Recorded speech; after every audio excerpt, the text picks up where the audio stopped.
दिल्ली शराब पॉलिसी से मुताल्लिक केस में बरी होने के बाद अरविंद केजरीवाल और मनीष सिसोदिया ने अपने अहले खाना के साथ खुशी का इजहार किया। इस मौके पर दोनों रहनुमाओं ने पार्टी कारकुनान और हामियों का शुक्रिया अदा किया। आम आदमी पार्टी के जराये के मुताबिक रहनुमाओं ने कहा कि उन्हें अदालती निज़ाम पर पूरा भरोसा था और सच्चाई की जीत हुई है। पार्टी कारकुनान ने भी मुख्तलिफ मुकामात पर मिठाइयाँ तकसीम की और खुशी का इजहार किया। वाज़ेह है कि इस केस ने कौमी सियासत में खासी हलचल मचा दी थी और तवील अरसे तक कानूनी कार्रवाई जारी रही। अदालत के फैसले के बाद आम आदमी पार्टी के हलकों में मसरत की लहर दौड़ गई। अरविंद केजरीवाल की बीवी ने कहा कि इंसाफ की जीत हुई है।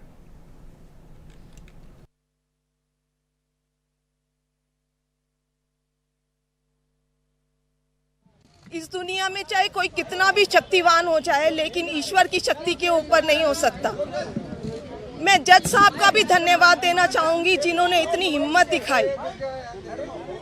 अरविंद जी ने पूरा जीवन ईमानदारी से जिया है और उनका एक ही ध्येय है कि ये देश खूब तरक्की करे, लेकिन इन लोगों ने अपने सत्ता के लालच में पिछले इतने सालों से हमारे ऊपर झूठी एलिगेशंस लगाई, हमारे को तड़पाया, हमारे को, अरविंद जी को, उनके साथियों को जेल में भेजा, बहुत कष्ट दिया। लेकिन मुझे विश्वास था कि ईश्वर हमारा साथ देंगे, सच की जीत होगी। मैं अपने उन साथियों का भी धन्यवाद देना चाहूंगी जो इस समय में हमारे साथ रहे। सबका बहुत बहुत धन्यवाद, शुक्रिया। अब आप लोग ही न्याय दीजिए, बताइए कि किसका भ्रष्टाचार था, सत्ता के लालच का भ्रष्टाचार था या।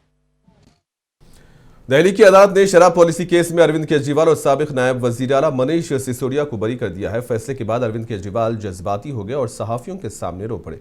इन्होंने इस केस को आजाद भारत की तारीख की सबसे बड़ी सियासी साजिश करार दिया। पिछले कुछ सालों से भारतीय जनता पार्टी जिस तरह से शराब घोटाला कर रही थी और हमारे ऊपर आरोप लगा रही थी, आज कोर्ट ने सारे आरोप खारिज कर दिए और जितने भी एक्यूज्ड थे सबको डिस्चार्ज कर दिया। हम हमेशा कहते थे सत्य की जीत होती है, हमें भारतीय न्याय प्रणाली पे भरोसा है। मैं जज साहब का बहुत बहुत शुक्रिया अदा करता हूं जिन्होंने हमारे साथ न्याय किया, सत्य की जीत हुई।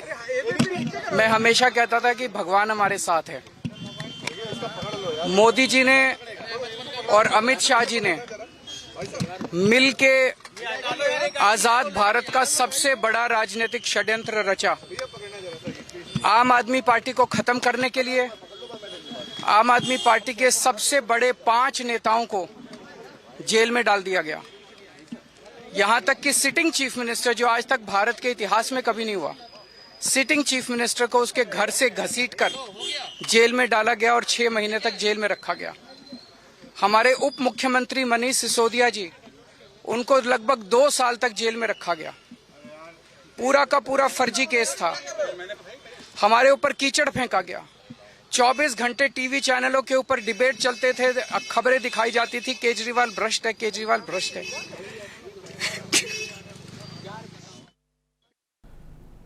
दिल्ली की रॉस एवेन्यू कोर्ट के फैसले के बाद दिल्ली के साबिक नायब वजीर आला मनीष सिसोदिया ने अपने ख्यालात का इजहार किया। इन्होंने कहा कि वजीर आजम नरेंद्र मोदी और अमित शाह ने उनके खिलाफ कई साजिशें रची, मगर सब नाकाम हो गए। मोमेंट है सबके लिए। नरेंद्र मोदी जी ने बहुत षड्यंत्र रच के अमित शाह जी के साथ सीबीआई और ईडी का दुरुपयोग करते हुए एक पूरी मनोहर कहानी बनाई थी कि अरविंद केजरीवाल कट्टर बेईमान है, मनीष सिसोदिया कट्टर बेईमान है। लेकिन आज साबित हो गया कि अरविंद केजरीवाल कट्टर ईमानदार हैं, मनीष सिसोदिया कट्टर ईमानदार हैं। हम लोगों ने दिल्ली की सरकार कट्टर ईमानदारी से एक विजन के साथ चलाई, आज ये साबित हो गया। मोदी जी झूठे थे, मोदी जी ने झूठे केस फैब्रिकेट किए, मोदी जी ने ईडी और सीबीआई का दुरुपयोग किया, ये आज सब साबित हो गया। नहीं, हमारे कार्यकर्ताओं के लिए, हमारे पूरे परिवार के लिए, सबके लिए ये एक तरह से, क्योंकि सब अपनी ईमानदारी पर फख्र करते हैं, हम सबके लिए यही मोमेंट था कि ईमानदारी हमने कमाई और उसी को आप चोट कर रहे हो। लेकिन आज वो सारे कष्ट, वो सारी परेशानियां, एक एक कार्यकर्ता का वो घुट घुट के जीना, वो सब खत्म हो गया। हम खुश हैं क्योंकि भगवान ने, देश के संविधान ने सत्य की रक्षा की है, सत्य को जीत दिलाई है। आम आदमी पार्टी के राज्यसभा रुकन संजय सिंह ने आज अदालत के हालिया फैसले के बाद मरकजी हुकूमत पर शदीद तनकीद की। इन्होंने इल्जाम आयद किया कि अरविंद केजरीवाल को सियासी साजिश के तहत बदनाम किया गया और उनके खिलाफ झूठे मुकदमा आयद किए गए। संजय सिंह ने कहा कि अरविंद केजरीवाल मुल्क के सबसे मकबूल और ईमानदार वज़राए आला में शुमार होते हैं, लेकिन उन्हें सियासी इंतकाम का निशाना बनाया गया। इन्होंने दावा किया कि आम आदमी पार्टी मुल्क की तेजी से उभरती हुई हिमायत जमात है, जिसे जानबूझकर बदनाम करने की कोशिश की गई है। वाज़ेह है कि दिल्ली की एक अदालत ने आज अरविंद केजरीवाल, मनीष सिसोदिया को बाइज्जत बरी कर दिया है। देखिए, ये एक बहुत बड़ा फैसला है और इस फैसले ने साबित किया है कि देश की सत्ता पर एक षड्यंत्रकारी, एक तानाशाह, एक साजिश रचने वाला व्यक्ति जिसका नाम नरेंद्र मोदी है, वो राज कर रहा है। और उसने गहरी साजिश रच के मोदी, अमित शाह ने अरविंद केजरीवाल जी, जो एक सबसे लोकप्रिय, ईमानदार मुख्यमंत्री दिल्ली के थे, उनको बदनाम किया। एक योग्य, ईमानदार शिक्षा मंत्री मनीष सिसोदिया को बदनाम किया और देश की सबसे तेजी से बढ़ने वाली ईमानदार पार्टी आम आदमी पार्टी को बदनाम किया।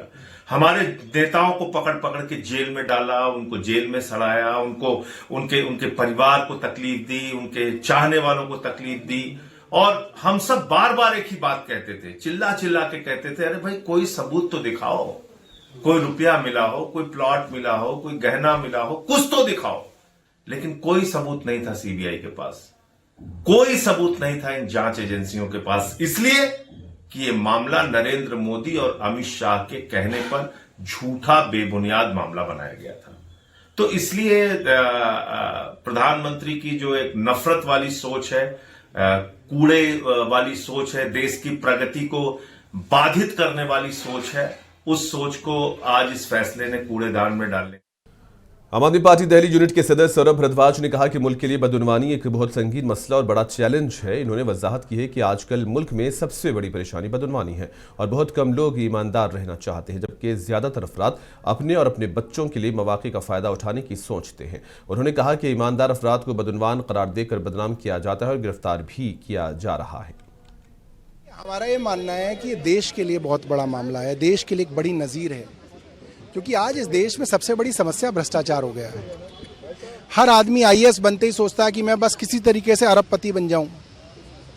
आप किसी अफसर के यहाँ चले जाइए, आप उसके घर जाइए, पता चलेगा फलां जगह प्रॉपर्टी है, फलां जगह प्रॉपर्टी है, फलां जगह हिस्सेदारी है, फलां जगह जो है ये है। ये इतनी लूटपाट क्यों हो रही है? क्योंकि आज इस देश के अंदर कोई ईमानदार नहीं रहना चाहता। हर आदमी सोचता है लूटो और अपने बच्चों के लिए बढ़िया करके जाओ। नेता तो वैसे ही बदनाम थे, ज़्यादातर नेता भ्रष्ट हैं, ज़्यादातर अफसरशाही भ्रष्ट है, अब तो जुडिशरी पे भी भ्रष्टाचार के आरोप लग रहे हैं। तो अगर ऐसे में अगर कुछ ईमानदार लोग काम कर रहे हैं, जैसे वो आईपीएस अफसर थी संजीव चतुर्वेदी, दुर्गा शक्ति नागपाल, एक और अफसर थे, इन लोगों को आप प्रताड़ित करते हैं, इसको कभी यहाँ कभी वहाँ कभी वहाँ। हाई कोर्ट जज हैं मुरलीधर, जस्टिस मुरलीधर, उन्होंने एक फैसला सरकार के खिलाफ कर दिया तो आपने रातों रात उन्हें ट्रांसफर ही कर दिया। तो आपने जुडिशरी पर भी दबाव बनाया और आपने ये स्थापित कर दिया कि जो भ्रष्टाचारी है वो मजे में रहेगा और अगर आप ईमानदार हैं तो आपके ऊपर भी भ्रष्टाचार की मुहर हम लगा के आपको जेल में भेजेंगे। तो यहाँ पे ईमानदार रहेगा कौन, ये सवाल है इस देश के सामने। आज इससे एक उम्मीद जगी है। एक आईएएस की तैयारी करने वाला बिहार में बैठा हुआ लड़का अब सोचेगा नहीं, ईमानदार रह सकते हैं, ईमानदार रहना चाहिए, देश के लिए करना है, समाज के लिए करना है। तो ये दिल्ली की रॉस एवेन्यू कोर्ट ने कविता को दिल्ली एक्साइज पॉलिसी से मुताल्लिक सीबीआई केस में बरी कर दिया। अदालत के फैसले के बाद कविता और उनके अहले खाना ने अदालत के बाहर खुशी का इजहार किया। पार्टी जराये के मुताबिक कविता के बेटे आदित्य ने भी इस मौके पर खुशी का इजहार किया। इन्होंने कहा कि यह फैसला अदालती निज़ाम पर एतमाद को मजबूत करता है और उनके लिए एक बड़ी राहत है। तेलंगाना जागृति के कारकुनों ने भी अदालत के फैसले को पार्टी और अवाम के लिए मुस्बत खबर करार दिया।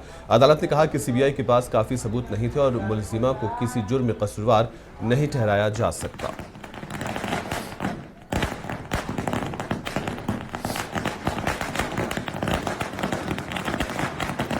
Once again, I want to say only one thing, that this was a web of lies and the judiciary has cut right through it with this. बिल्कुल सत्य की ही जीत हुई है। आज सत्य को छुपाया जा सकता है, बहुत देर अंधेरे में रखा जा सकता है, लेकिन सत्य को कभी भी पराजित किया नहीं जा सकता है।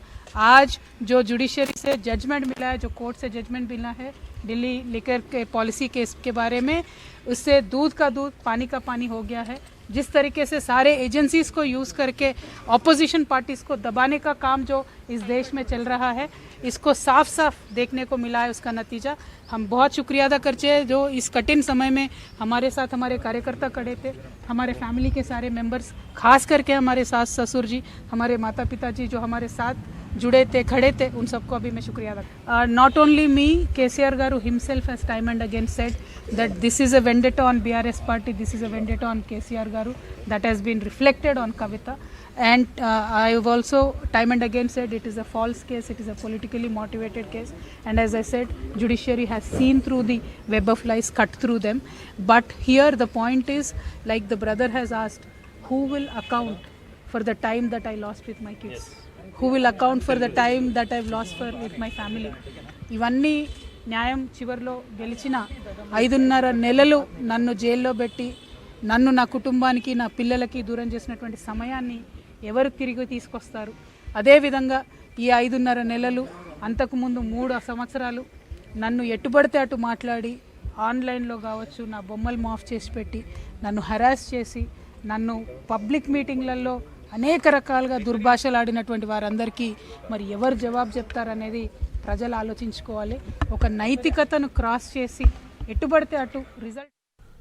दिल्ली की मुबैना एक्साइज पॉलिसी मामले में कविता को राहत मिली है। अदालत ने इस मामले में उन्हें बाइज्जत बरी कर दिया है। सीबीआई की कार्रवाई के दौरान कविता की जानिब से उनके वकील नीतीश राणा ने अदालत और मीडिया के सामने अपना मौक़िफ़ पेश किया। वकील नीतीश राणा ने कहा है कि उनकी मौक्किला के खिलाफ सीबीआई की जानिब से दर्ज किया गया मुकदमा बेबुनियाद है और इस्तिग़ासा के पास कोई ठोस शवाहिद मौजूद नहीं है। Yes, today there was an order on a charge was supposed to be coming by the court in the case of excise scam of Delhi, and the Honourable Court has discharged all the accused in the lack of evidence and the insufficient material and the shoddy investigation. Well, these are accused specifically. We'll read the order, whatever is the order is there, but they are discharged. I represented K. Kavita and Arun Pillai in the matter, and everybody is discharged, so they are also discharged.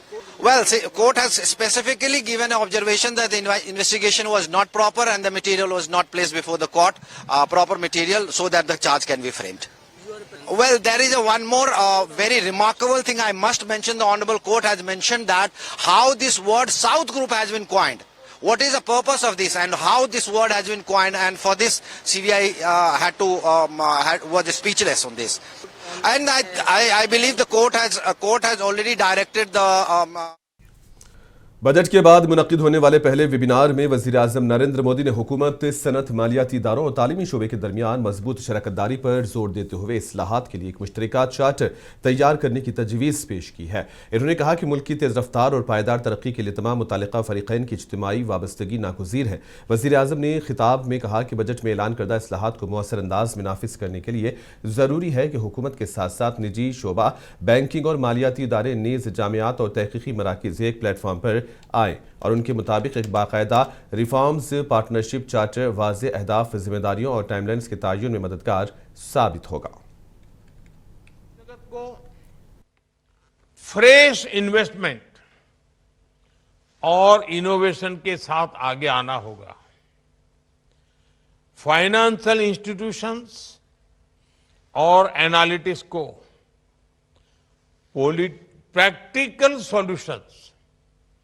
Practical solution तैयार करने में मदद करनी होगी और market confidence को मजबूत करना होगा। जब गवर्नमेंट, इंडस्ट्री और नॉलेज पार्टनर्स एक साथ आगे बढ़ते हैं, तब रिफॉर्म्स रिजल्ट में बदलते हैं। तभी अनाउंसमेंट्स जमीन पर अचीवमेंट्स बन जाते हैं। मेरा सुझाव है कि हम एक स्पष्ट रिफॉर्म पार्टनरशिप चार्टर विकसित करें। यह गवर्नमेंट, इंडस्ट्री, फाइनेंशियल इंस्टीट्यूशंस और एकेडमिया का साझा संकल्प हो। ये चार्टर विकसित भारत की यात्रा का बहुत अहम दस्तावेज बनेगा। तमिलनाडु असेंबली इंतखाबात 2026 की तैयारियों के सिलसिले में chief election commissioner Gyanesh Kumar ने चेन्नई में प्रेस कॉन्फ्रेंस से खिताब किया। इन्होंने कहा कि इलेक्शन कमीशन आज़ाद, मुनसिफाना और शफाफ इंतखाबात के इनेकाद के लिए पूरी तरह तैयार है। चीफ इलेक्शन कमिश्नर ने बताया कि इलेक्शन कमीशन ऑफ इंडिया ने रियासत में वोटर लिस्ट की नजरसानी, पोलिंग स्टेशन की तैयारी और सिक्योरिटी इंतजाम का जायजा मुकम्मल कर लिया है। इन्होंने यकीन दहानी कराई है कि इंतखाबी अमल के दौरान ज़ाब्ते अखलाक पर सख्ती से अमल दरामद किया जाएगा। Naturally, the flow of money, which shall be frozen and seized as per laws of the land, may cause some inconvenience. And therefore, my small trader brothers are requested to ensure that they do not carry cash beyond the permissible limits as given by law. Once marriage takes place, in Indian context, sometimes the names of the couple do change. For that, Election Commission has a very easy procedure. Go to ECInet, write your old EPIC number, fill up Form 8, change your name, submit it, and within 7 to 10 days, after the BLO will come to verify, and if he is satisfied, you are able to say that my name has changed because of these reasons, he will be changing your name. It doesn't require much thing. With regards to 100% voting, it is not mandatory as per law by now, but still Tamil Nadu has shown the way. The percentage of voting in Tamil Nadu has been very, very encouraging, and I am sure that the coming elections of Tamil Nadu will be having. NCERT के मामले में अब वजीर आजम मोदी ने मुदाखलत की है। 8वीं class की समाजी इल्म की किताब में अदलिया में बदउनवानी के बाब पर तनाज़ा पैदा हुआ है और अब पीएम मोदी ने पैदा होने वाले तनाज़े की जांच और जिम्मेदारी तय करने का हुक्म दिया। सरकारी ज़राए के मुताबिक वज़ीर आज़म ने मुतल्लिक़ा हुक्काम को हिदायत दी है कि मामले की तफसीली छानबीन की जाए और जिम्मेदार अफसरान के खिलाफ कार्रवाई की जाए। इसी दरमियान मरकजी वज़ीर तालीम धर्मेंद्र प्रधान ने कहा है कि हुकूमत इस मामले की तहकीक़ात करेगी और जो भी अफसरान जिम्मेदार पाए जाएंगे उनके खिलाफ कार्रवाई की जाएगी। NCERT ने वजारत इत्तलात व नशरियात को खत लिखा है और सुप्रीम कोर्ट के हुक्म की रोशनी में अदलिया में करप्शन के बाब को तमाम डिजिटल प्लेटफॉर्म से हटाने की दरख्वास्त की है। NCERT के साबिक़ डायरेक्टर प्रोफेसर JS राजपूत ने कहा कि सुप्रीम कोर्ट के भी कुछ हुदूद हैं और NCERT के फैसले का एहतराम करना चाहिए, जबकि साबिक़ वज़ीर क़ानून अश्विनी कुमार ने कहा कि सुप्रीम कोर्ट का यह इक़दाम अदलिया के वक़ार की हिफाजत की तरफ अहम कदम है और इससे मुस्तक़बिल में इदारों पर बात करने के लिए रहनुमा उसूल वज़ा किए जा सकते हैं।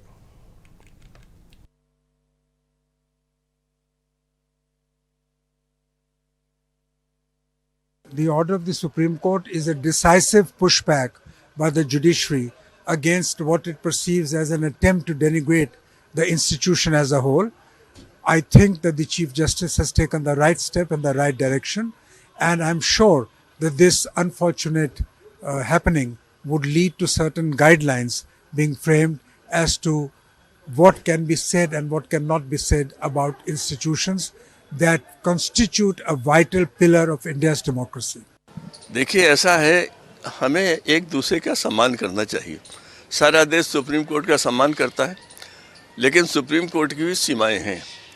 NCERT देश के भविष्य का निर्माण कर रही है। ऐसा कोई व्यक्ति आपको नहीं मिलेगा जो किसी उच्च पद पर हो जिसने NCERT की पुस्तकें न पढ़ी हों। और NCERT का उत्तरदायित्व सुप्रीम कोर्ट के उत्तरदायित्व कम नहीं है। तकनीकी व्यवस्था जो भी हो, लेकिन NCERT को वही सम्मान देना चाहिए जो हम अपने अध्यापक को देते हैं, देना चाहिए हमें। जो हमारी इस परंपरागत है कि गुरु गोविंद दो खड़े, तो हम वहाँ कहते हैं कि गुरु ही आगे है। सुप्रीम कोर्ट इसको क्यों नहीं मानेगा? उसे ही मानना चाहिए। फिर सुप्रीम कोर्ट क्या ये कहता है कि लोग आलोचना नहीं करते?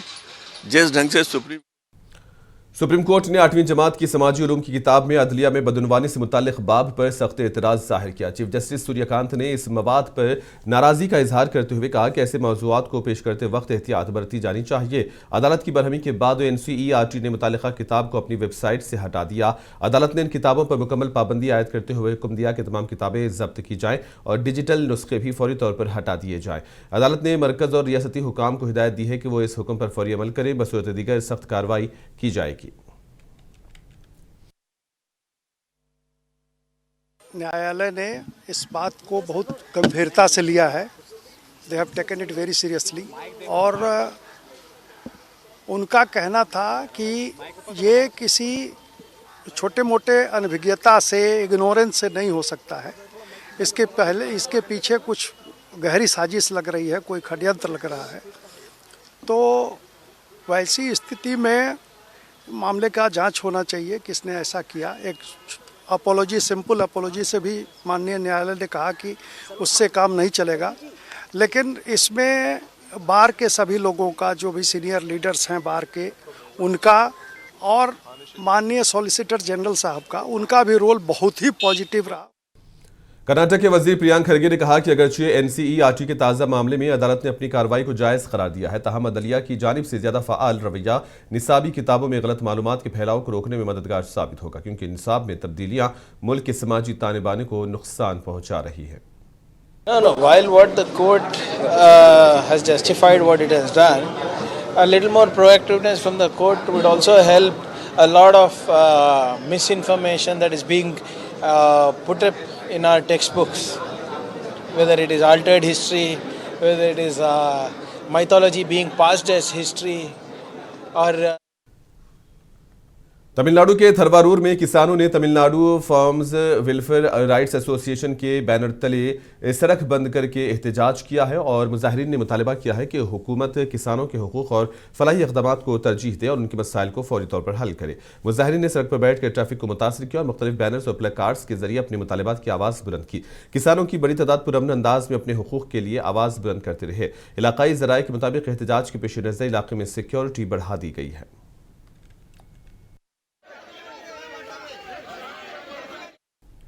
मगरबी बंगाल के दारुल हुकूमत कोलकाता के गवांग नगर इलाके में बीती रात अचानक लगने वाली भयानक आग के नतीजे में कम से कम 12 दुकानें जलकर खाकस्तर हो गई हैं। वाक़े के बाद इलाके में अफरा तफरी मच गई और मुकामी लोगों ने फौरी तौर पर फायर ब्रिगेड को इत्तला दी। फायर ब्रिगेड की मुतादिद गाड़ियां मौके पर पहुंची और कई घंटों की जदोजहद के बाद आग पर काबू पाया गया।